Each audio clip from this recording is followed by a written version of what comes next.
ನಮಸ್ಕಾರ ಎಲ್ರಿಗೂ. ಇವತ್ತು ನಾವು ಟೇಸ್ಟ್ ಆಗಿರೋ ಕೊಬ್ಬರಿ ಚಟ್ನಿನ ಹೆಂಗೆ ಮಾಡೋದು ಅಂತ ನೋಡೋಣ.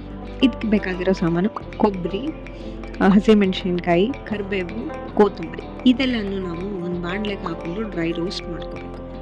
ನೆಕ್ಸ್ಟು ಒಂದು ಜಾರ್ಗೆ ಉಪ್ಪು, ಹುರಿದಿರೋ ಮೆಣಸಿನ್ಕಾಯಿ, ಕರಿಬೇವು, ಕೊತ್ತಂಬರಿ, ಪುಟಾಣಿ. ನೀವು ಪುಟಾಣಿ ಆದರೂ ಹಾಕೊಳ್ಬೋದು, ಇಲ್ಲ ಶೇಂಗಾನೂ ಹಾಕ್ಬೋದು. ಶೇಂಗಾ ಹಾಕಿದ್ರೂ ಟೇಸ್ಟ್ ಚೆನ್ನಾಗಿರುತ್ತೆ. ಇದಾದ ನಂತರ ಹುರಿದಿರೋಂಥ ಕೊಬ್ಬರಿ ಪೀಸ್ಗಳನ್ನ ಹಾಕ್ಕೊಬೇಕು. ಇದಕ್ಕೆ ನಾವು 1 ಕಪ್ನಷ್ಟು ನೀರನ್ನ ಹಾಕ್ಕೋಬೇಕು.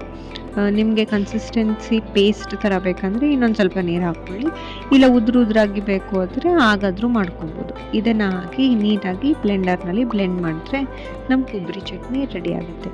ಇದಕ್ಕೆ ನಾವು ಒಂದು ಬಾಣಲೆಗೆ ಸಾಸಿವೆ, ಜೀರಿಗೆ, ಉದ್ದಿನಬೇಳೆ ಒಗ್ಗರಣೆ ಹಾಕಿದರೆ ಟೇಸ್ಟಿಯಾಗಿರುತ್ತೆ.